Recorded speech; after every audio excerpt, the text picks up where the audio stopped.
The morning sun shone through the tall windows of Seoul National University's Literature Building. Professor Kim Da walked with quick steps down the hallway.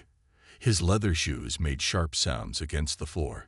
He carried a stack of papers under one arm and a cup of coffee in his other hand. At 62 years old, Professor Kim was one of the most respected teachers at the university. Students both feared and admired him. He had taught literature for over 30 years. He had very strict rules and high standards.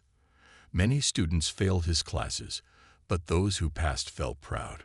Professor Kim entered room 302 at exactly 9:00 a.m. The classroom fell silent at once.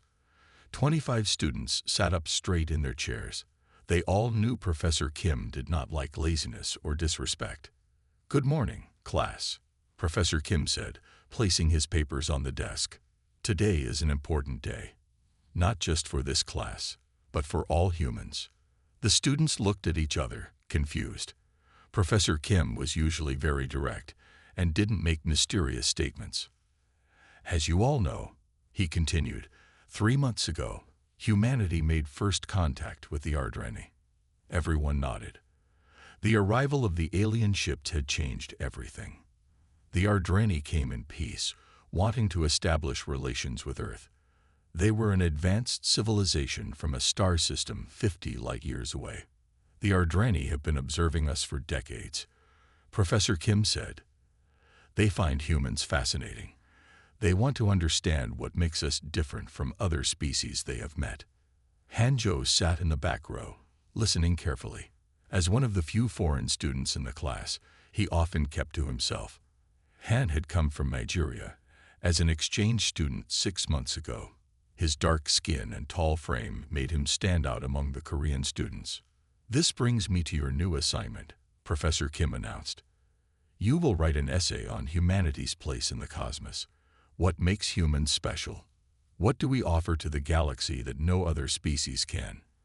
The class buzzed with excitement. This was different from their usual assignments about Korean literature or classical poetry. The essay must be between 1,200 and 1,500 words. Professor Kim explained. "You have 2 weeks. This will count for 30% of your final grade." As Professor Kim discussed the details, Han made careful notes. Unlike some students who looked worried, Han had a small smile on his face. After class, Nara Lee, a student who often got top grades, approached Han. "That assignment sounds tough," she said. "Want to study together at the library?" Han nodded. "Yes, thank you. I have many thoughts about this topic." Nara smiled. "Great. My friend Todd will join us too." The university library was nearly full. Students sat at tables with books and computers, preparing for various assignments. Han, Nara, and Ta found a quiet corner to work. "I'm thinking about writing how human art is unique," Nara said.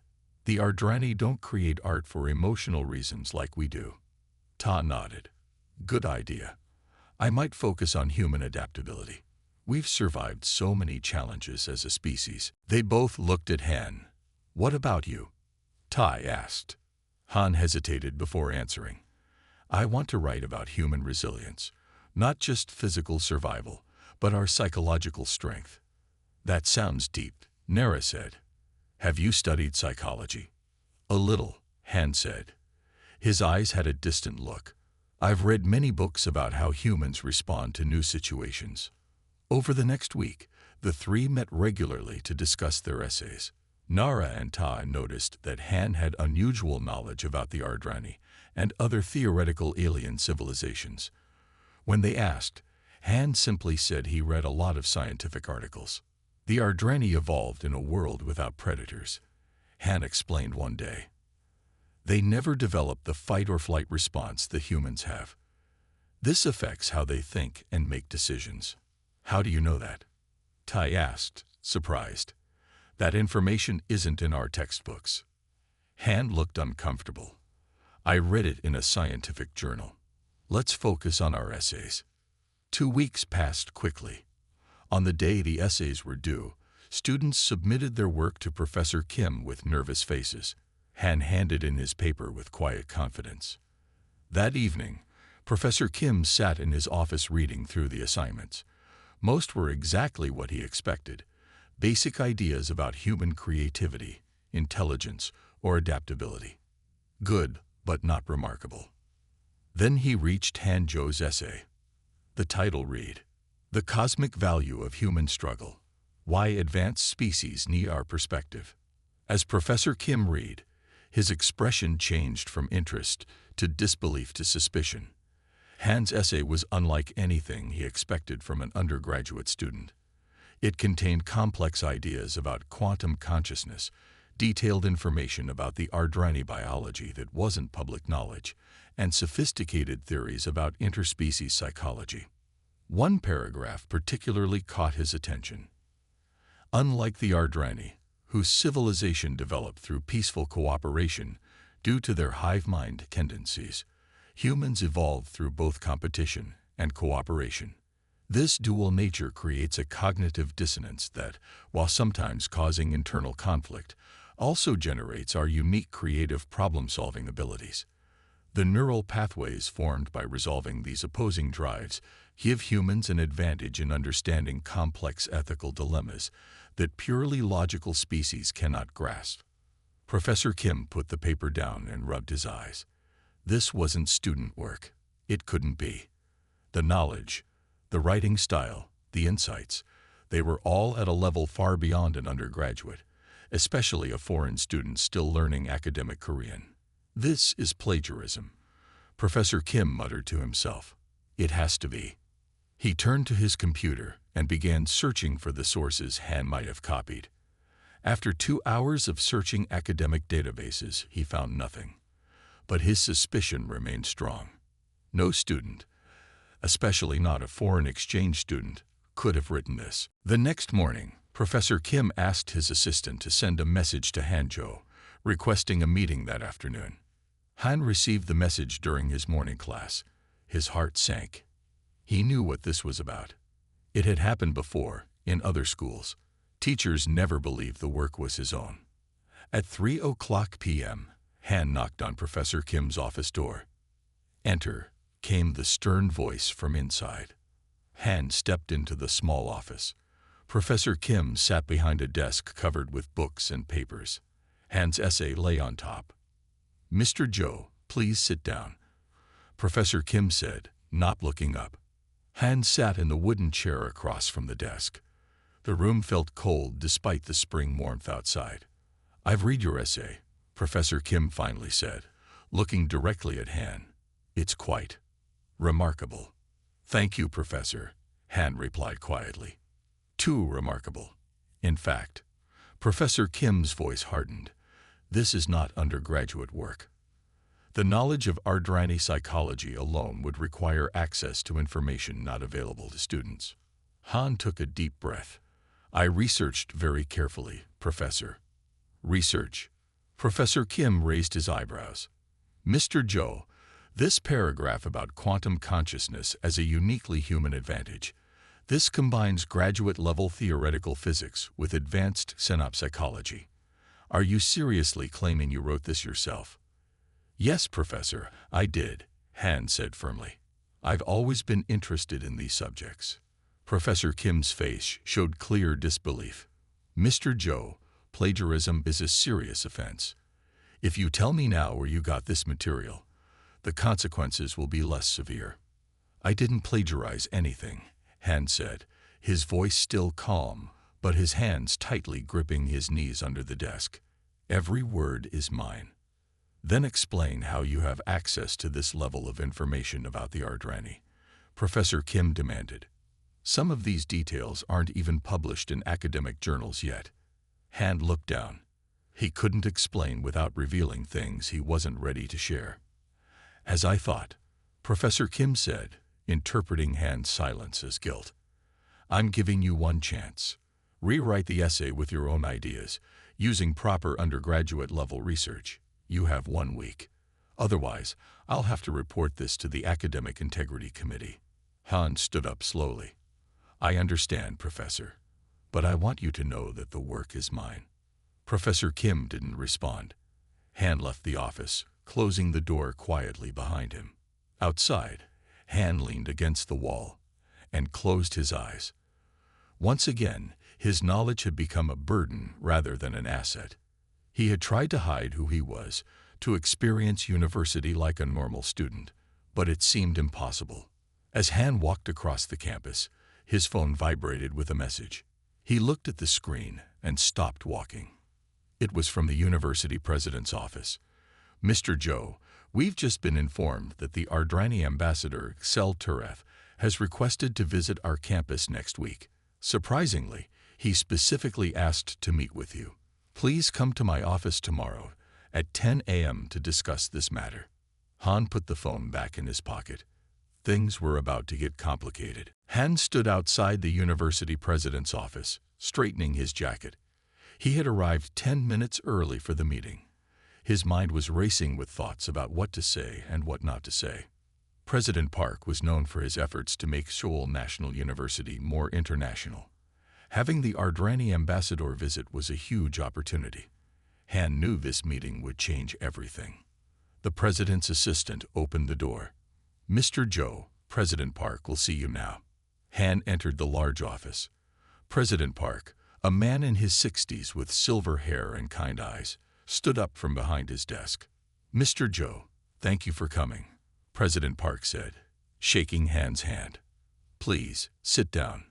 Han sat in a comfortable chair across from the president. "I received a strange message yesterday," President Park began. "The Ardrani embassy contacted us about Ambassador Xel Tureth's visit next week. They specifically requested that you be present at the meeting." Han nodded. He had expected this. "May I ask how you know the ambassador?" President Park asked, clearly puzzled. Han took a deep breath. "We have met before, sir, before I came to Korea." "I see." President Park looked at Han with new interest.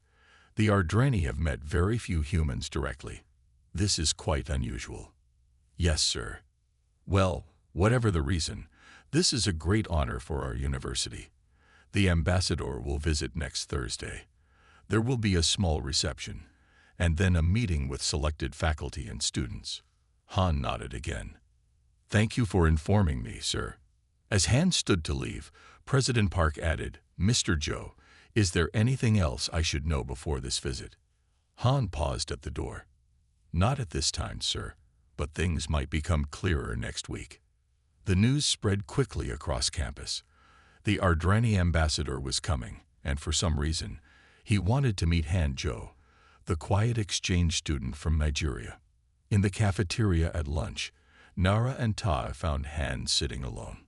"Han," Nara said, sitting down across from him. "Is it true the ambassador asked to meet you?" Han looked up from his food. "Yes, it's true." "But why?" Tai asked, joining them. "How do you know an Ardrani?" "It's complicated," Han said. He didn't want to lie to his new friends, but he wasn't ready to explain everything. "Does it have something to do with your essay?" Nara asked. "Professor Kim told our class someone submitted work that showed unusual knowledge about the Ardrani. He didn't name you, but people are talking." Han sighed. "Professor Kim thinks I cheated. He doesn't believe I wrote my essay." "That's not fair," Nara said. "It happens a lot," Han said quietly. "People see me and make judgments. They don't expect me to know certain things." Todd looked uncomfortable. "But Professor Kim is tough on everyone. I'm sure it's not just because I'm black." Han finished the sentence. "Maybe not entirely, but it makes it easier to doubt me." The three sat in silence for a moment. "What will you do?" Nara finally asked. "Wait for the ambassador's visit," Han said. "Some things will become clear then." Professor Kim was having a difficult week. After meeting with Han Joe, he had spent hours searching academic databases for evidence of plagiarism. He found nothing.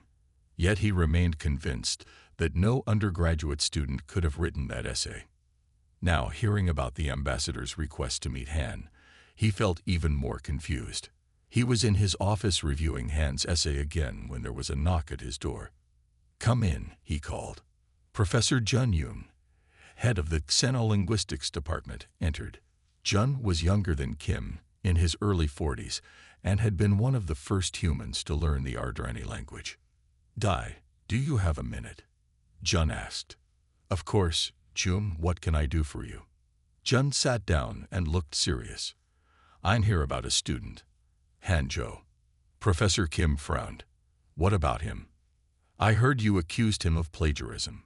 "I didn't exactly accuse him," Professor Kim said defensively. "I simply don't believe an undergraduate wrote this essay. Look at this." He handed the paper to Jun. Jun read through several pages, his eyebrows rising higher. "This is impressive work." "Too impressive," Professor Kim insisted, "and now the Ardrani ambassador wants to meet him.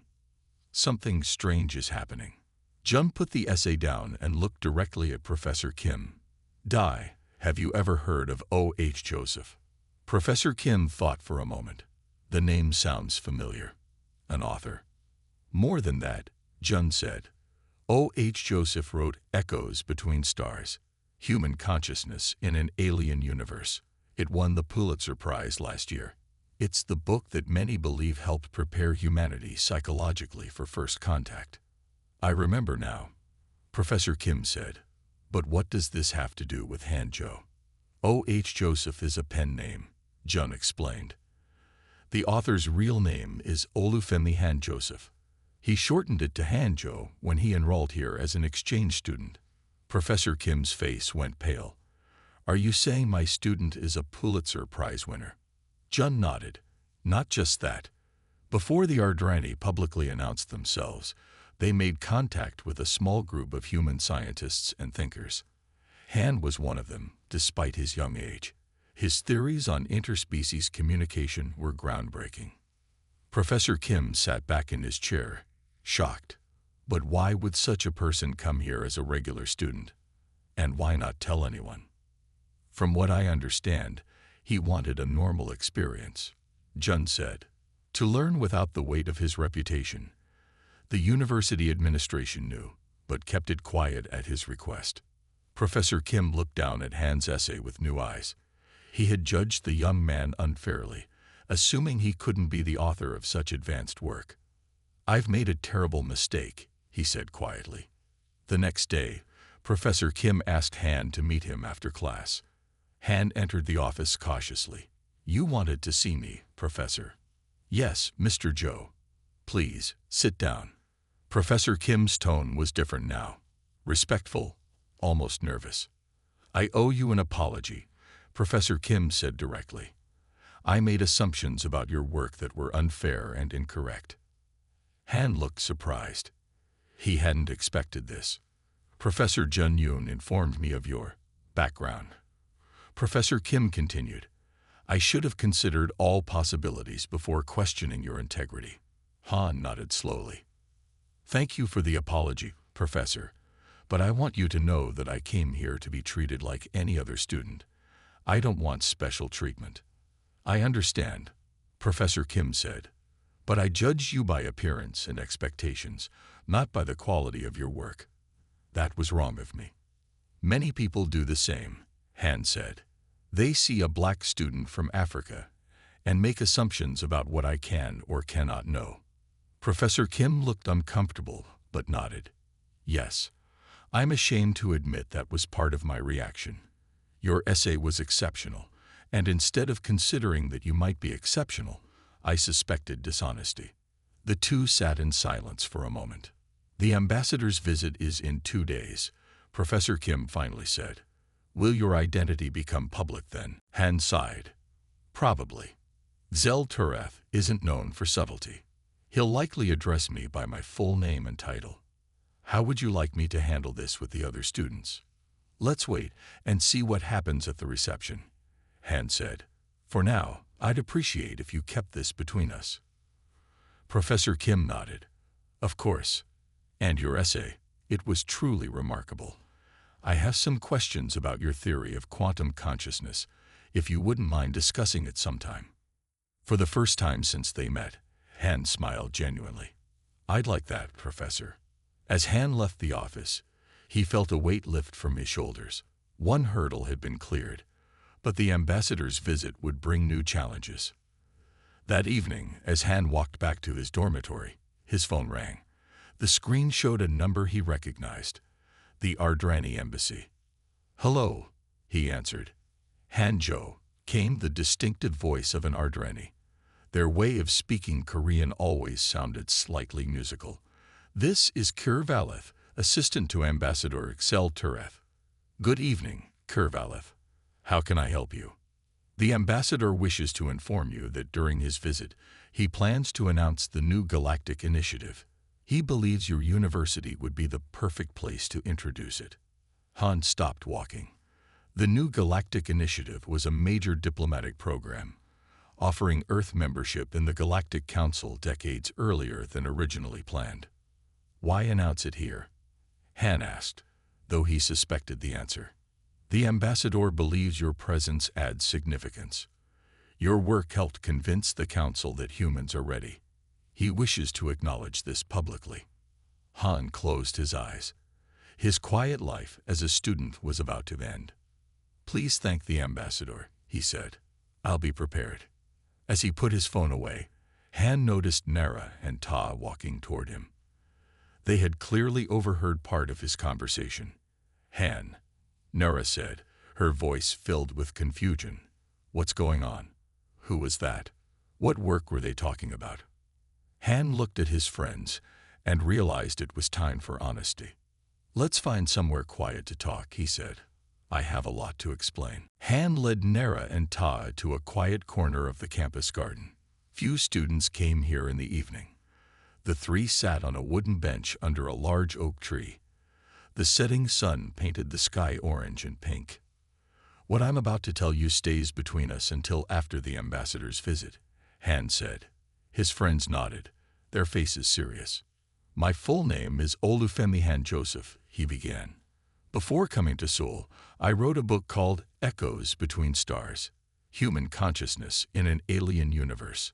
It won the Pulitzer Prize last year." Nara's eyes widened. "You're O.H. Joseph. I read your book in translation. It was amazing." Han smiled slightly. "Thank you. But there's more." Before the Ardrani publicly announced themselves to Earth, they contacted a small group of scientists and thinkers. I was one of them. "But you're so young," Ta said, looking confused. "How old are you really?" 23, Han answered.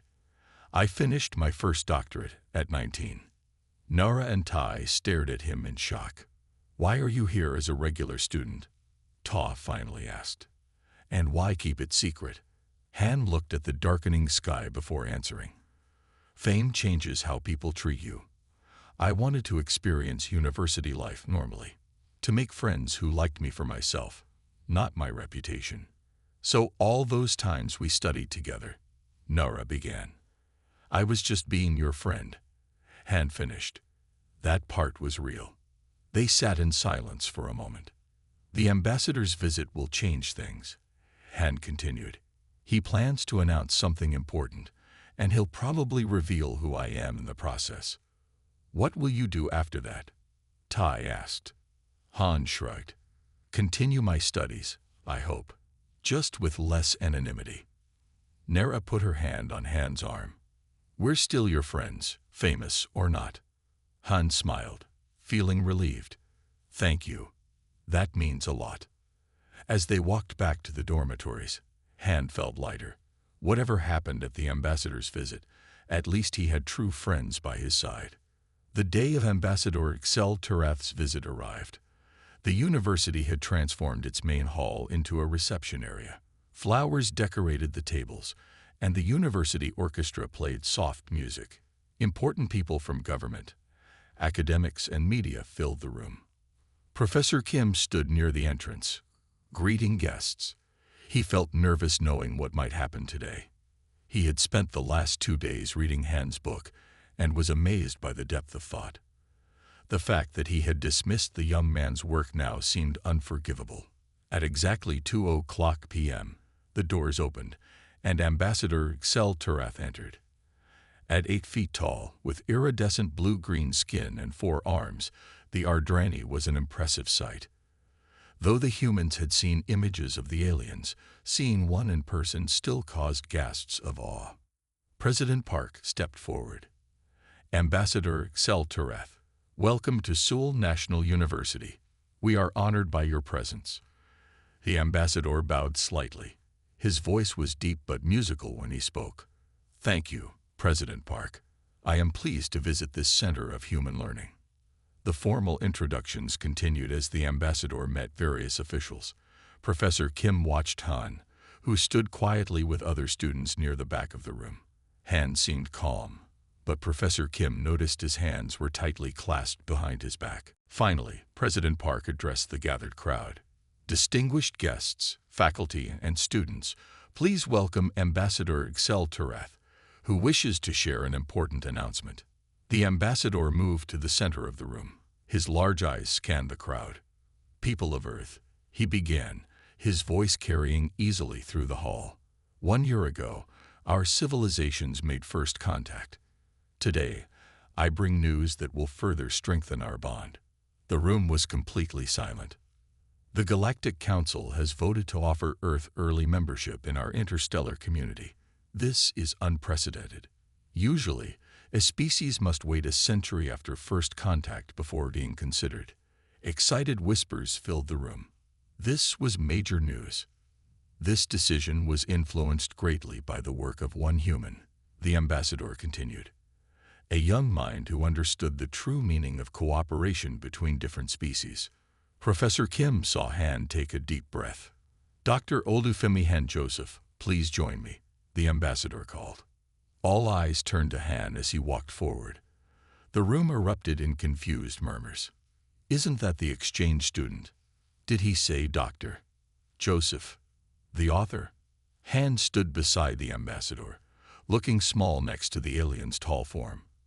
Dr. Joseph's book and research were instrumental in helping us understand human psychology, Ambassador Excel Tereth explained.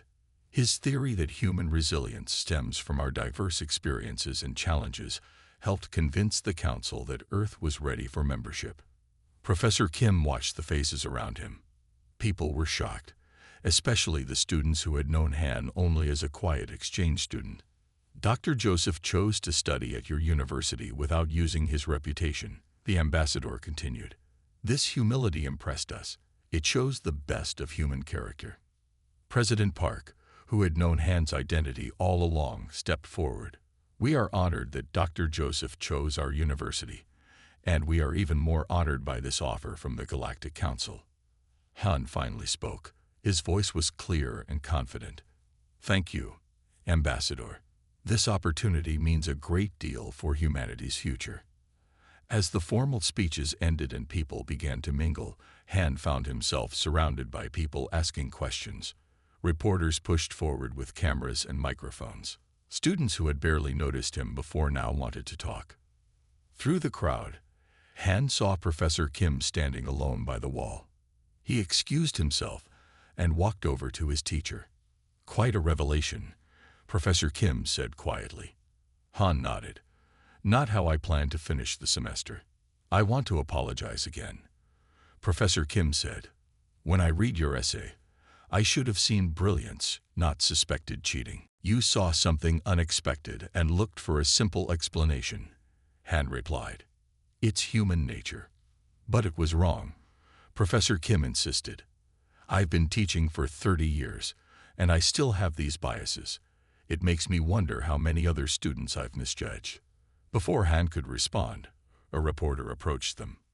Dr. Joseph, can you tell us about your work with the Ardrani? How does it feel to be responsible for Earth's early membership offer? Han looked uncomfortable with the question. I'm just one person who contributed. Many scientists and diplomats have worked to build this relationship. The reporter persisted. But the ambassador specifically named you. Your theories about human resilience seem to have impressed them greatly. Han glanced at Professor Kim, then answered carefully. The Ardrani and other advanced species have evolved beyond many of the challenges humans still face. They're fascinated by how we overcome difficulties, how we keep trying despite failures. That resilience is something they value, something they once had but have forgotten over millions of years of peace. And your essay for Professor Kim's class explored this idea? The reporter asked, looking at Professor Kim. Professor Kim felt his face grow warm with embarrassment. Dr. Joseph's essay was exceptional. It showed insights that I initially failed to appreciate fully. Han gave Professor Kim a grateful look. Professor Kim challenges his students to think deeply. My essay was a response to his excellent teaching. The reporter seemed satisfied and moved on to question other guests.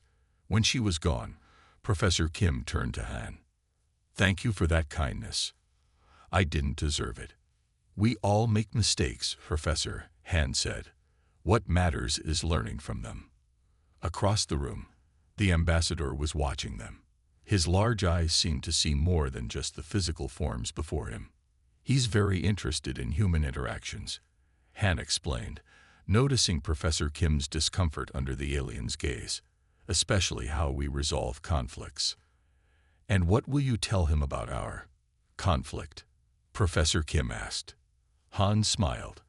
That it shows what humans do best. We make mistakes, we face them honestly, and we grow. That's why the Ardreni need us in the Galactic Council.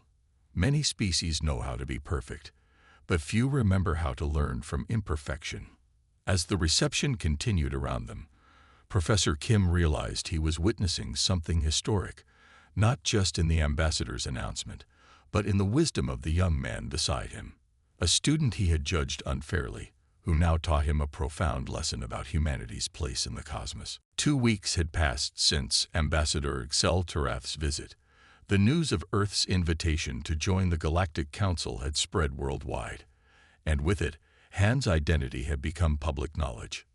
Life at Seoul National University had changed dramatically for Han. Students stopped and stared when he walked through campus. Some asked for pictures or autographs. Reporters tried to get interviews. The quiet life he had wanted was gone. Despite all this attention, Han still attended his classes. He sat in his usual seat in Professor Kim's literature class, though everyone now treated him differently. Professor Kim had changed too. He was more thoughtful in his teaching, more careful not to make quick judgments about his students. The experience with Han had been a powerful lesson. After class one day, Professor Kim asked Han to stay behind. Dr. Joseph, he began, still not comfortable using Han's student name now that everyone knew his identity.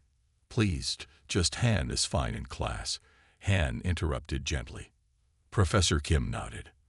Han, then, President Park has a proposal for you.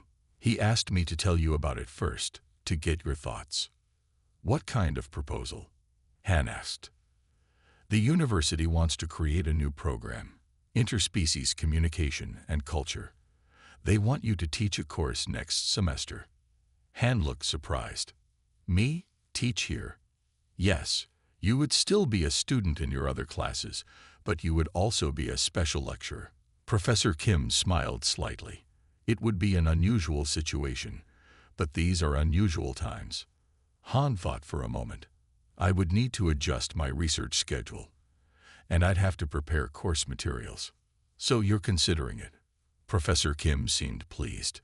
Yes, Han said. Actually, I've been thinking about something similar, a way to use what happened between us as a teaching opportunity. What do you mean? Han leaned forward in his chair. Our misunderstanding came from assumptions and biases. This happens between humans all the time.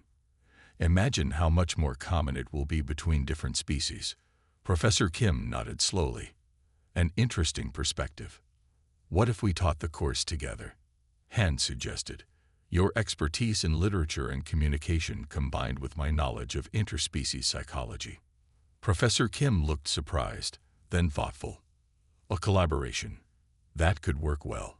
But after how I treated you, would you really want to work with me? That's exactly why it would be valuable, Han explained. We experienced a cultural misunderstanding and overcame it. That's the perfect foundation for teaching others how to do the same. Professor Kim smiled genuinely. I would be honored to teach with you, Han.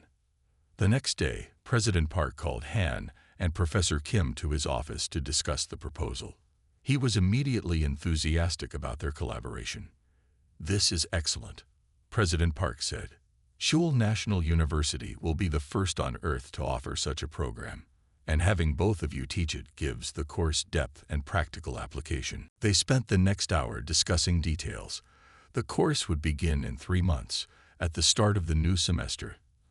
Until then, Han and Professor Kim would work together to develop the curriculum. As they left the president's office, Professor Kim turned to Han. "We should begin planning soon. Perhaps we could meet weekly to discuss the course content." "That sounds good," Han agreed. "I have some materials from my work with the Ardrani that might be useful. And I have literature from various cultures that explores first contact scenarios," Professor Kim added. "Fiction often explores truths that academic writing misses." Han smiled. "This is why our collaboration will work well. We approached the subject from different angles." The news about the new course spread quickly. Students began asking how to sign up. Other universities contacted President Park about creating similar programs.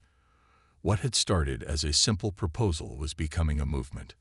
One evening, Han was working in the university library when Nara and Ta found him at his usual table. "Han," Nara said, sitting down across from him, "we heard about your new teaching position." "Congratulations." "Thank you," Han said. "It's still strange to think about teaching here." "We want to take your course," Ta said. "We already signed up." Han looked pleased. "I'll be glad to have friendly faces in the class." "Is it true Professor Kim will teach with you?" Nara asked. "After what happened?" "Yes," Han confirmed. "Actually, working with him makes the course more meaningful. We represent 2 different perspectives coming together." Ta shook his head in amazement. "A month ago, he was accusing you of cheating. Now you're teaching partners. It's incredible how things change." "Life often works that way," Han said. "The people who challenge us most sometimes become our greatest allies." A week later, Han received a message that Ambassador Excel Turath wanted to meet with him again. This time, the meeting would be at the Ardrani Embassy in Seoul. Han arrived at the embassy, a striking modern building with unusual geometric shapes. The security guards recognized him immediately and escorted him to a large meeting room. Ambassador Excel Turath was waiting. The tall alien bowed slightly in greeting. "Dr. Joseph, thank you for coming," the ambassador said. "I have news from the Galactic Council." "Good news, I hope," Han replied. "Very good." The Council was impressed by Earth's positive response to the membership offer. They want to establish an educational exchange program. 10 human teachers would travel to different worlds to teach about Earth culture, and 10 alien teachers would come to Earth. Han nodded, seeing where this was heading. "And you want me involved?" "Yes. We would like you to help select the human teachers and prepare them for the experience. Your understanding of both human and Ardrani psychology makes you ideally suited for this task." Han thought about the new course he was planning with Professor Kim. "Ambassador, I believe I know someone who would be perfect for this program." Professor Kim Dae has shown remarkable adaptability and willingness to learn from mistakes. The ambassador's large eyes blinked slowly. "The same professor who doubted your work?" "Yes," Han said. "That experience makes him more valuable, not less. He understands how biases work and how to overcome them." The ambassador was quiet for a moment. "Interesting. Humans continue to surprise me.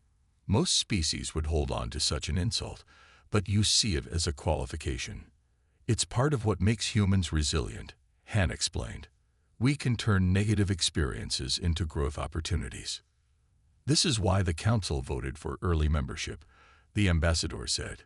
"This ability to transform conflict into cooperation will be valuable in galactic politics." Han smiled. "I'll speak with Professor Kim about the exchange program. I think he'll be interested." The next day, Han met Professor Kim in his office to tell him about the ambassador's proposal. "Me? Travel to alien worlds as a teacher?" Professor Kim looked stunned. I'm not an expert in interspecies communication, but you're becoming one, Han said. Your experience with me taught you important lessons about assumptions and judgment. That's exactly what the program needs. Professor Kim sat quietly for a moment. You recommended me for this position, even after how I treated you. Yes, Han said simply. You made a mistake, recognized it, and learned from it. That makes you a good teacher for this program. Professor Kim's eyes grew damp. I don't know what to say, except thank you. We all deserve second chances, Han said, especially when we use them to grow. 3 months later, the first class of the new Interspecies Communication and Culture course began. The lecture hall was full. Students from all departments had signed up. Even some diplomats and government officials had asked to attend. Han and Professor Kim stood together at the front of the room. On a screen behind them was the course title, with both their names listed as professors. Welcome to this historic course, Professor Kim began. We are at the beginning of a new chapter in human history. Our species is joining a galactic community of intelligent beings, and we must learn to communicate across vast cultural differences. Han stepped forward. Professor Kim and I come from different backgrounds, different experiences, different generations. We had a misunderstanding that could have ended badly. Instead, it led to this collaboration. Professor Kim nodded. Our story is just one small example of how humans can overcome biases and learn from each other. Imagine the challenges and opportunities that await us as we meet species with entirely different biology, history, and psychology. Han looked out at the eager faces watching them. That's what this course will explore: how to recognize our assumptions, overcome our biases, and communicate effectively across all boundaries, whether they're cultural, generational, or interstellar. As they began their first lecture, Han felt a sense of fulfillment. His essay that Professor Kim had once doubted had become the foundation for something important. Their conflict had transformed into cooperation, and in that transformation was the very essence of humanity's greatest strength: the ability to turn challenges into opportunities for growth. This, Han knew, was why humanity had earned its place among the stars.